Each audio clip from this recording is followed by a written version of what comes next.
we are Todd and Sleepy Marathoners. Okay, so this is the brainchild, the idea of Tim Larrabee. For those of you who follow him on Facebook, you know he's been injured, so he hasn't really been able to help us put this together. The original idea was Tim and I do a lot of teacher training, where we work on crisis prevention. We do a lot of stuff like, for example, what with behaviorally kids with behavioral challenges, or teachers who have classrooms. There's like a lot of behavioral challenges in there.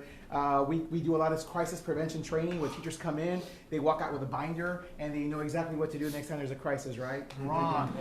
So until you have that desk flying at you, you don't know how you're going to react to that. So we thought, when we were taking classes here at the Hideout with Cario, we thought, what if we take some of these improv games that cause that sense of panic, that cause that sense of urgency, that cause you to maybe think on your feet, and add some of that to the training.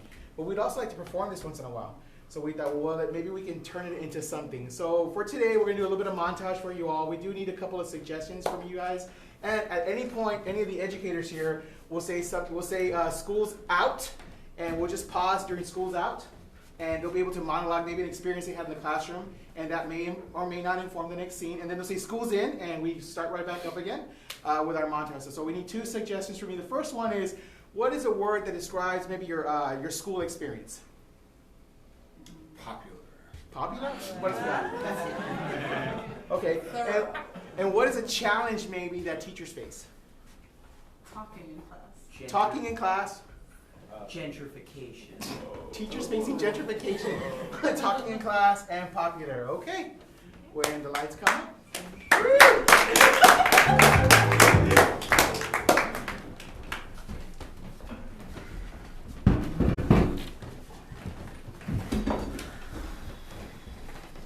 Monday, huh?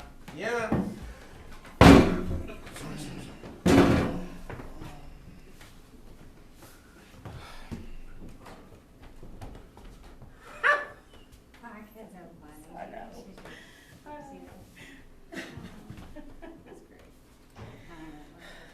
Johnson, I didn't do my homework.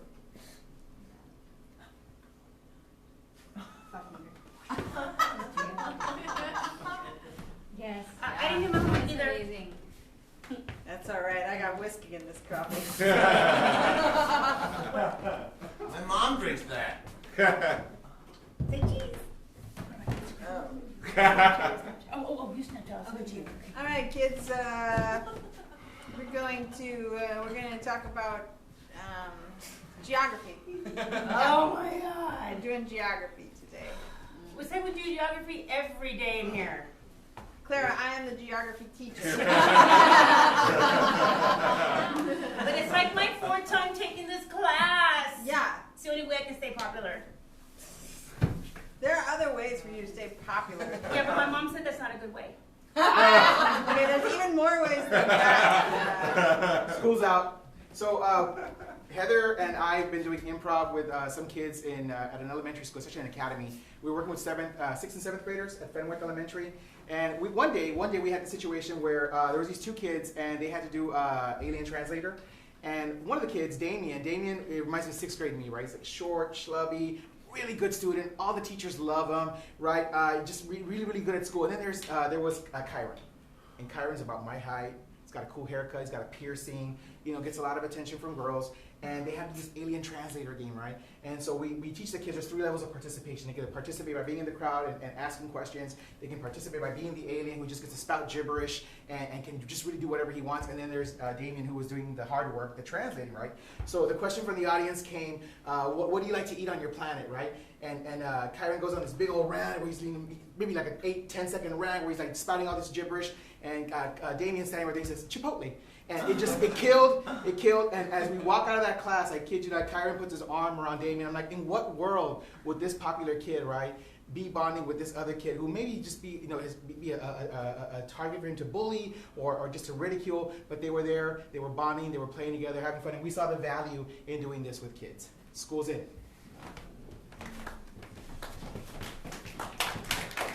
Clara. Yes. Clara, there are other ways that you can be popular. For instance, you can get a hobby. Well, did you hear about my last hobby?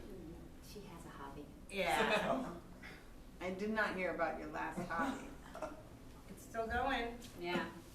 It's kind of happens behind the bleachers after. Shut up. I thought your mother told you not to do that. I didn't say I listened to her. Very well. Mm-mm. Okay, Sandy, Yes, ma'am. do you have a hobby? Yes, I do. Okay, what's your hobby? I like knitting. Oh, look, that's nice. It's like the best ever. I bet there's a lot of kids these days. That's like coming back in style, right? Totally coming back in style, man. Knitting is great. See? Then you have those nerds over there who don't have hobbies or Hey. stupid. Hey. Okay, first of all, we don't call them nerds, but second of all, they are actually the smartest kids in the class. Geek? No. Intelligent. Ridiculous. No, intelligent. Fourth time in class. Exactly. That's because And platforms are hard. Put that on them right now. All right, Can we all get back right. to class? What? Can we get back to class, Yes, please? please, let's get back to class, okay. Jive. This is Eastern Europe. I've been there. Oh, yeah? Yes. Where'd you go in Eastern Europe? Where didn't I go? Wow. Who didn't she do in Eastern? Really? Yes. Bitch, really? Yeah, We're okay. not gonna take this point. Let's go. I'm losing control.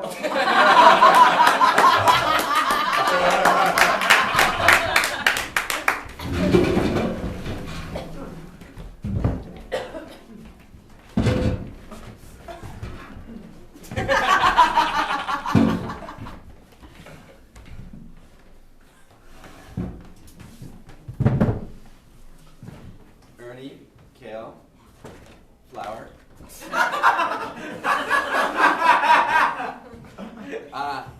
I'm about to say a word I probably shouldn't be saying, but I think in this context, it's very appropriate. I am really fucking proud of you. School's out. Okay, so I taught this kids class. It was a music theater class. It was right after I graduated from college, and they were like kindergarten through 11. So broad emotional and mental range, and they were stressing me the fuck out. And we were doing some show choir choreography, and I dropped something on my foot, and I was like, shit, in front of all these little girls. And this 5-year-old looks at me and she goes, "It's okay, Miss Sharon. My mom says that all the time." School's in. You all displayed incredible maturity this week.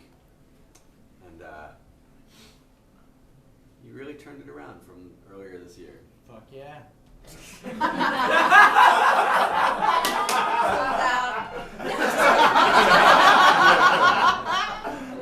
You know what, Ernie?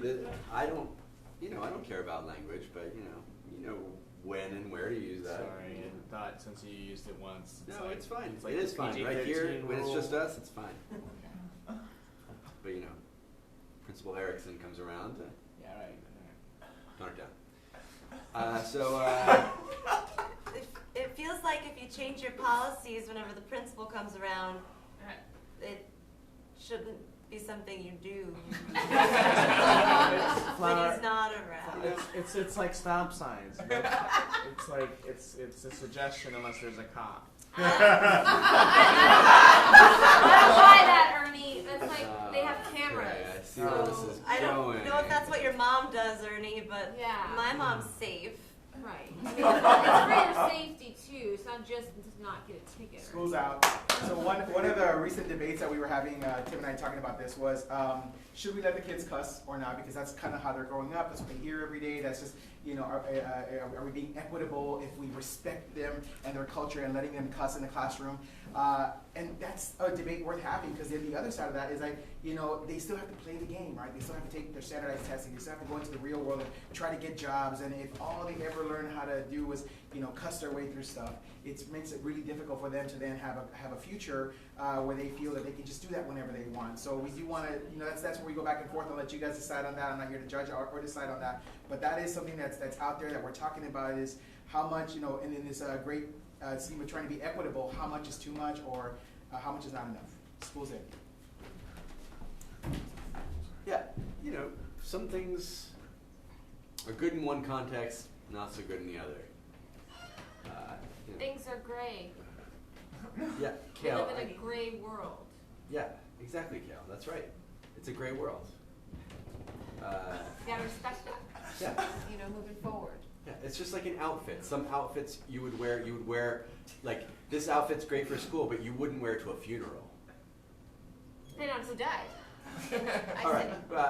Context. It's a Context. Yeah, exactly. Is it This is a great at point. funeral? Context. Is it Context. yeah. But anyway, I didn't come here to debate outfits or Why am I raising my hand? We haven't been doing School's that. out. So I was really good friends with my ex-boyfriend's sister. We were in choir together. He was older. She was older. It doesn't matter. Anyway, point is, years later, she got married, and I was like going through this weird body phase where nothing really fit, and I didn't want to buy new clothes. I'm still like this.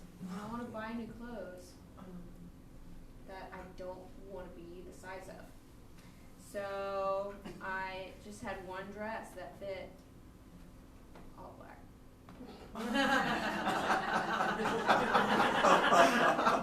I wore all black to her wedding.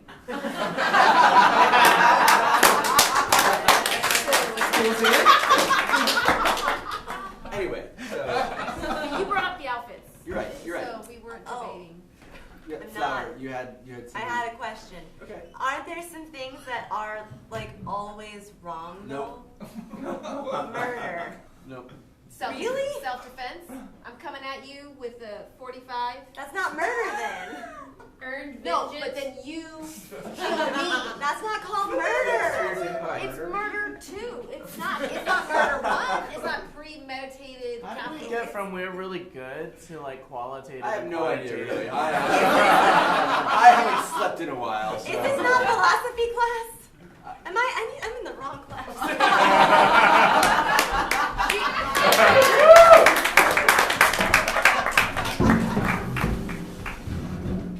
I can't listen. So I'll say about being in the wrong class. I had a student last year who he was coming. So he had been removed from his parents. He had been removed from his parents, and it was him and 4 sisters. They were placed in it's an orphanage, and it's kind of like a halfway point between they find housing for them and they find somewhere to place him. He was placed with his aunts, and a couple of weeks later, he was right back in this school. What had happened was mom and dad were real strung out, and they weren't being very good parents. And then when they went with the aunts were using as well, and they would invite men over, and the men were trying to try stuff with the sister. So this little guy, 4th grader, stood up, got hurt, trying to defend his sisters. So when he finally comes to school, you can imagine he has some PTSD, and he had this teacher from the valley right on the border, and she's loud, right, really, really loud when she speaks, and he always that was really difficult for him. So he would sneak out, and he would sneak into the wrong class, and he'd go in there and tell the kids shh, shh, shh, and the kids wouldn't say anything. They wouldn't knock him out or anything. They would just let him come right in and sit right there. And there would be times where he would even open the window and jump out on the ledge. It wasn't that because they were on the 2nd story, and he would just sit there. And then the neighbors would call us and say, "Oh, you have a student on the roof." And I'm like, "Okay, yeah, we should go get him."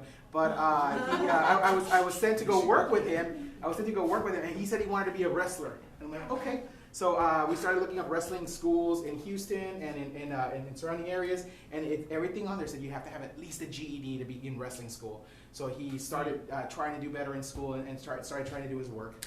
And he improved on that. And then they got placed with a loving family. School's in.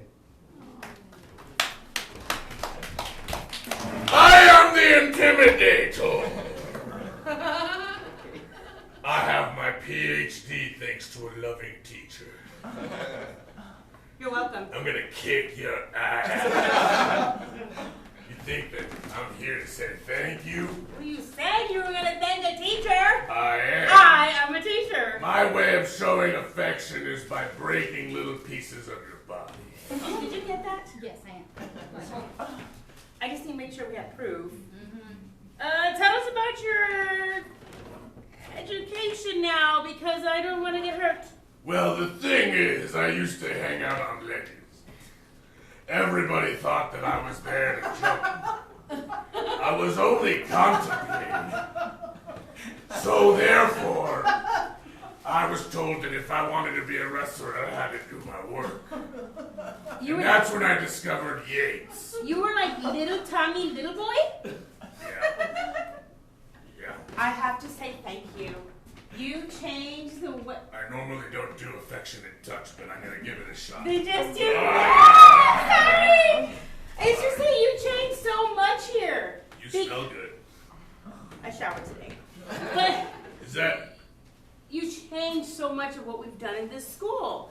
Because of you, because of the way that you were defiant, we recognize that there is a ledge on this school. In addition to that, we were able to see that not every kid is going to make it without extra support. Yeah.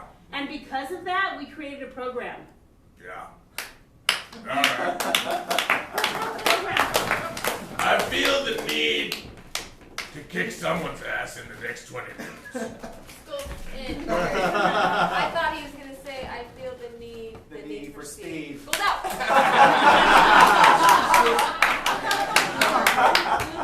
School's out-ish. Just to start the next scene, I guess. This is probably one of my favorite stories to share when we're talking about teaching. I was teaching at a theater summer camp, and we were getting to the point where it was like time to talk about the show, and I was like, don't get any crazy haircuts while you guys are like doing stuff. But Tommy, you have to shave your head. And it was a joke, and then it was like, Tommy has to shave his head.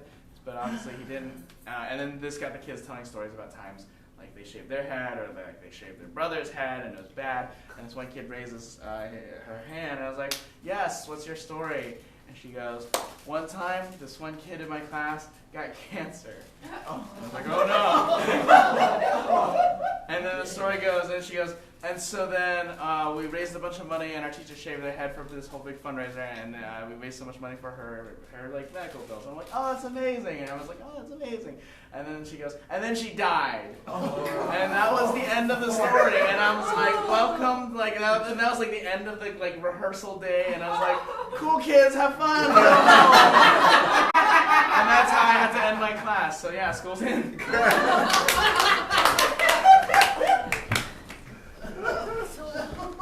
What are we going to do? I mean, We need to, I think we should definitely do a fundraiser. if I get down, I won't get up. Hey, that's okay. Here, right It's here. okay, I brought marshmallows. Thank you. And a pack full of straightened out hangers for our monthly what are we gonna do meeting. Yeah, what I feel like what are we every gonna- month there's something to think about what we're going to do. There's always a crisis every month.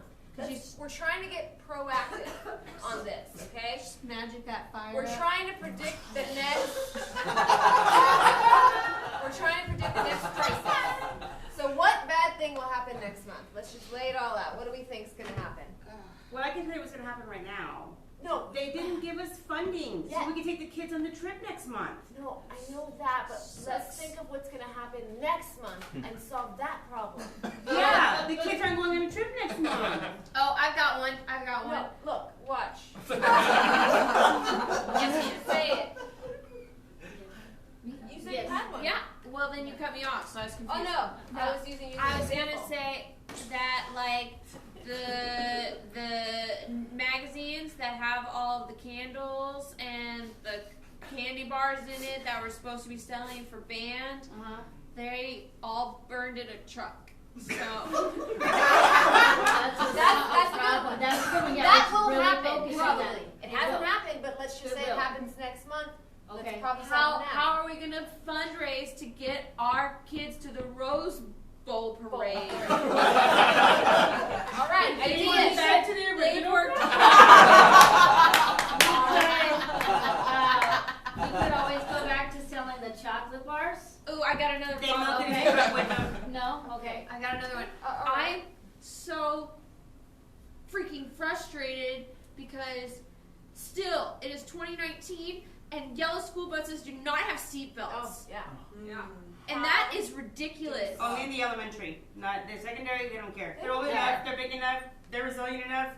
Fuck it if they get hit by I- a car, right? I have a friend whose sister was in a school bus accident in high school, and several kids. This is a true story. I'm sorry, we're going there. You shout, you inspired it. Got to bring it down. I was about to say buckle up, but you. But Brace yourself. she was. They were on a school trip, like a soccer trip, and their bus was in a car accident, and like 3 or 4 girls on the high school team died. And if they would have had seatbelts, They wouldn't have. They wouldn't have died. And it's So- ridiculous that public school buses do not have seatbelts. That mark it down. Add it to the list. Add it to the list. Add it to the list. Okay. Kids deserve seatbelts. Our list is now 156 items with 0 solutions. Maybe we can go back and look at one of the previous ones written. Okay. Yeah. Okay, that's the first one you want to look at. Read one, Abigail. No, number 1. No. The kids don't have the pencils. They don't come to class with pencils. Oh, Every day. number 2 pencils. Number That two is pencils, yeah. more specific on that. It's true, More and they very all went specific. mechanical, but they cost more. Yeah. That, and then every time we give them a pencil, the next day they're missing a pencil. We got to give them another pencil, and then Ooh, it's we like, can why have can't they the, just hold on to you their know pencils? those pennies? It's not a solid investment. Take a penny, leave a penny. Why don't we start one for take a pencil, leave a pencil? That's Yeah, I love that. I But love we that. just can't do Yeah, mechanical because the kids will still take them apart and make weapons out of them. Right. So That's we have to make actually sure. That is They a can do this, great but they can do point, this. Jackie. Yeah. Same thing Okay, with so they have to be non-mechanical pencils. So number 2. Number 2, pencils. non-mechanical pencils. Number 2. Number 2. Preferably not yellow because it reminds us that school buses don't have damn seatbelts. Right. Problem solved. Dramatic. Next. What happens when they use up all the lead from the number 2s and then there's no number 2 pencils left? In the world? When there's no lead.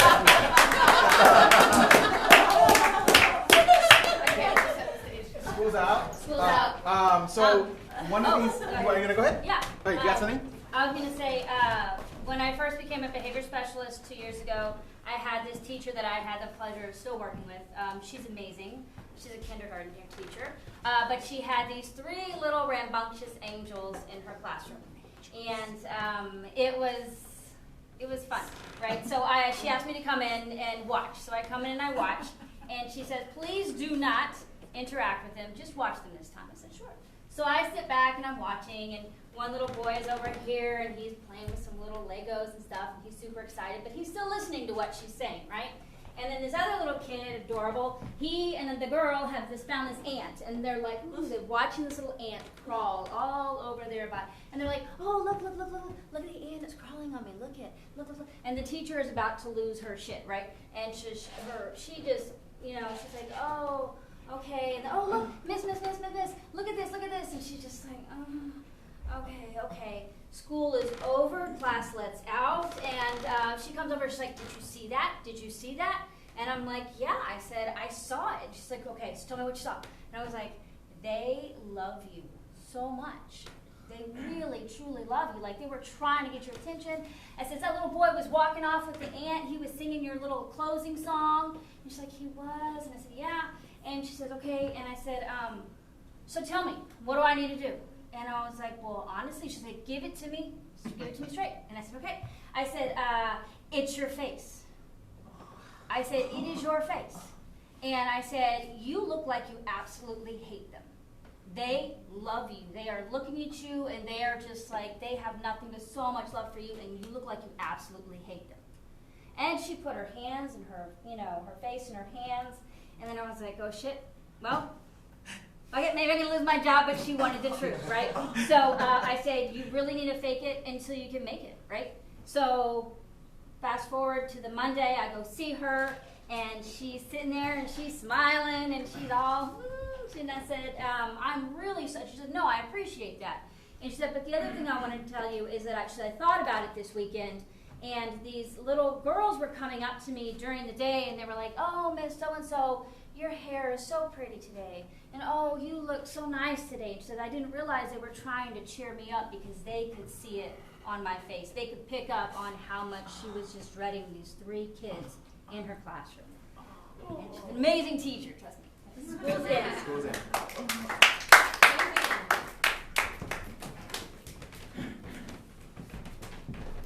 I don't have anything. I'm just here. I'm ready. Listen.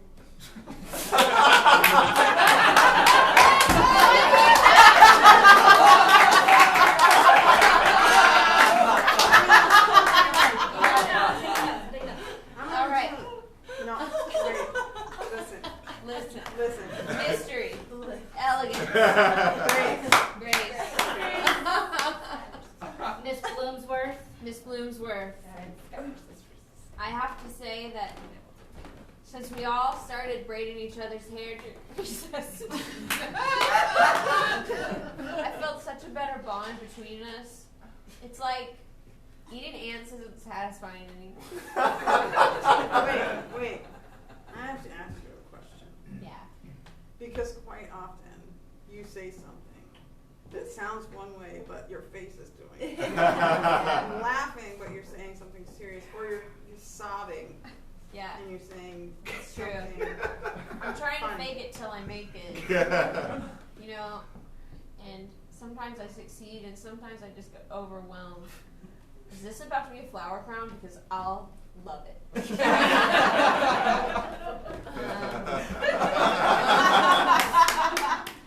But you know, it's hard. It's hard when your face is so expressive and your mind is so dead inside.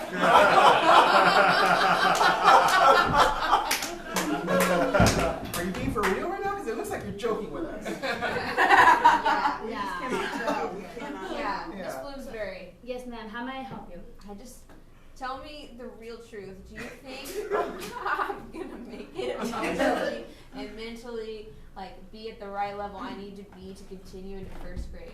Do you want the honest truth?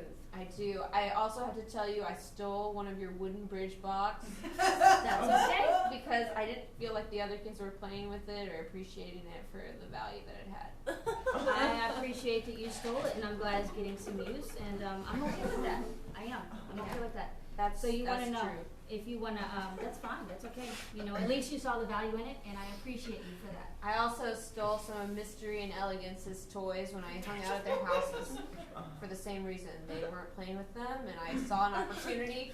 It's all right. We're grown people. We don't need those toys. But you want to know if you're going to be able to hack it going into first grade? Yeah, it's pretty hard, and I'll be honest, I've been slacking on my my phonetics. I don't like all those crazy symbols. They are hard.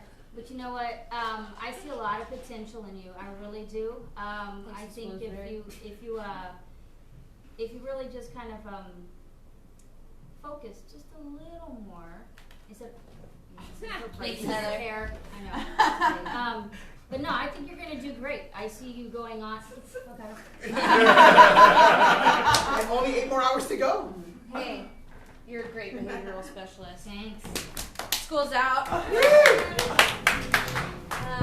actually have a really great story about my good buddy Frank over there. I had the pleasure and the privilege to teach with Frank at the Hideout Summer Camp this week. And it was like 2 weeks ago. I live here now. So we were at this camp, and we're very different styles of teacher, Frank and I. Frank is so calm, and they just love him. And I am a ship captain. And I feel fine. Don't say aw. It's fine. They know who the boss is, and I get results. So, listen, there's a good cop and there's a bad cop on this ship, and usually I I'm the bad cop. Sometimes I'm the good cop. I have a great story about the dating life too, but I'm gonna focus on Frank right now. The kids. But Frank was just like so good with them all the time, and anytime I would get like start to be like, I'm gonna get Felix if he doesn't stop talking over me, and then I would like look at him and be like, I'll wait. And then the whole camp would shut down. And Frank would just be like, that's great, Felix. You're all butterflies and the wind's blowing. And they would all just be like, woo! Woo! And then he'd be like, magic rocks become rocks. Psh! And they'd all become rocks, and I would just still be staring. And like, you know, I'm gonna try to incorporate more magic rocks into my life, but the point is, he doesn't have to thank me for this story.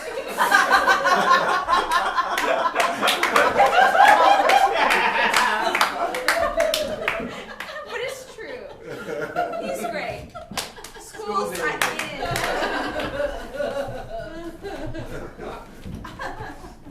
I'm not gonna do it. Yeah, you are. Maybe not. She's just a school rebel. She's nobody. I was talking to you, Mrs. Cute Dennis. I'm not gonna do it. Ever. In my whole life. You can't make me. No. Your parents signed a waiver that says I can make you. I'd like to see that written document. I didn't have my personal attorney notarize that. Let me get my... That's You true. don't- Yeah, you don't have to do it. We didn't notarize it. No, you don't have to do it. This is the partners of Field and Robertson. Yeah. They're on call. Yes, Esquire Fields, Detective Robinson. It says right here, she does not have to do it. She doesn't have to do whatever you say. She can't do anything you say. Gave them the wrong form. No, well, yeah, check again if you want to go ahead. Check Hey. again, check again. Fake it till you make it. Yeah. They went to... Hey, walk it off. They went to Cornell, I'll have you know, and we communicate telepathically, so whenever I need them, I think about it and they pop up. Maybe you should get emancipated from your parents. I looked into that, but it turns out that I need emotional support in my life right now. What were you going to say, Mr. Torres? I wanted to know how you're feeling. Me? Well, So much better. you know how when you know you're special, but no one else really knows it, and some people just actively deny it, you just feel like you're in a cage with 1,000 locks on it, Oh and my you God, have it's one Lisa key, She is totally you. and you have Absolutely. to try every lock. By the time you find the lock, you find yourself middle-aged, perhaps, wearing bifocals. So the conversation they're having really reminds me of a student I had. My first year teaching, his father passed away. And he friended me on Facebook. He's like 38 now. And he friended me on Facebook and he said, I want you to know you were the only teacher that asked me what was wrong. Everybody else dismissed me in school. You were the only one who said, are you okay? Now, I don't remember this conversation, but apparently 20 years or 25 years later, and this student's reaching out to me to tell me thank you. So when a student isn't fitting in the box, when a student isn't fitting the heteronormity of a white middle class school because they're poor Southside kids or because of whatever reason, it's really important to be able to be responsive with them. And so, what was really great about this is that he tells his story, and he even remembers a time when he said, I remember failing, I had a 40, and you said, Ralph, let me see your notebook, because he would keep a little bratted notebook and he'd keep it in his back pocket. Again, I don't remember this. And he said, I opened his folder and all his papers were in there and they were all done. And I said, I can't believe you haven't turned them in. All the papers are here completed. And he says, and Miss, you took every one of my papers and you graded them and you didn't give me full credit. You gave me like 80s or 90s or whatever because I completed the work, but you didn't give me full credit. And I was able to pass the class because of it. I said, well, I don't believe in punishing kids for not completing stuff or for completion grades, but rather for mastery. And so I say this story because we never know as educators whose lives we touch. And he still to this day says, you were the only teacher, and I will never forget that because of you. School's in. So like I was saying, I'm in a supermarket. got any melons in that cart? Oh, Hey, oh my gosh. Mr. Robertson. Boop, touch your life.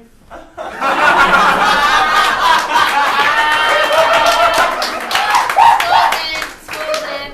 School's in. So School's in or out? In or out? In or out? I'm giving In a or out, monologue. sure. I'm giving a monologue. Okay, so All right. school's out. Whatever. Felix, this is for you. When I was in high school, this isn't about like a great experience, just a fun one. My history teacher, my American history teacher, she was sort of in and out of it. She was like, I was in East Texas, she was from Pennsylvania, she was always talking about how dumb Texans are, and how like we should be studying history based on social movements, not by wars, which is like, I agree with you in a way, but I don't know, it's complicated. I'm not a historian. Anyway, point is, she was checking out, so one day we went to the window at the back of the classroom, and people just started, actually, you made me think about this. People just started sliding out the window. And people would jump out the window, walk out the building, re-enter the building, come back in, walk in through the classroom door, and sit down in their desk. And we got like 12 people through before she caught somebody. I think it was Nate Tamke. Fucking Nate. But you know, sometimes maybe that teacher isn't the most influential. But maybe it creates a bond between the group that is like really special, and fun memories arise from it. And then, you know, 16 years later, we tell it at an improv show where you're wearing a blanket like a toga. Yeah.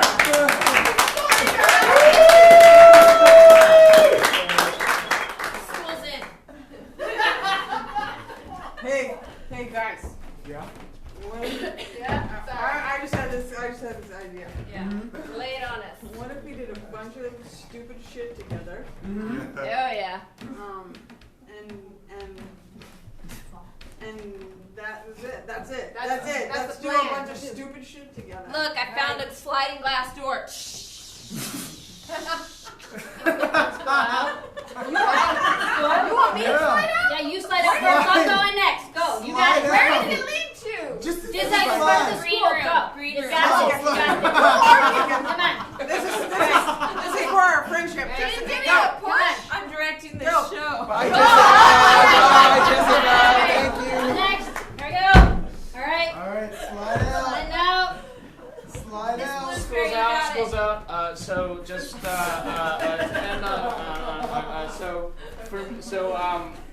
we actually had something very similar. Come We back, also- guys. Come back.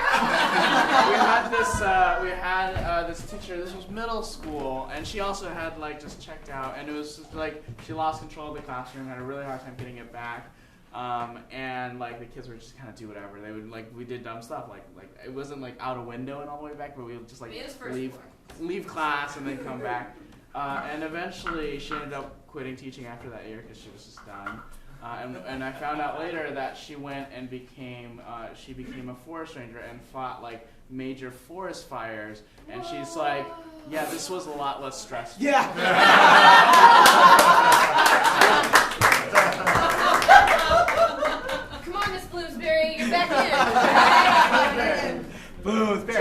Water slide. Water slide. Go fight those forest fires. Yeah.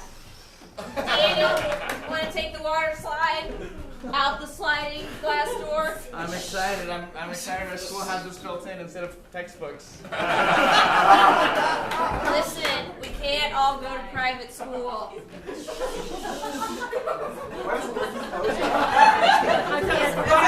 working? Yes,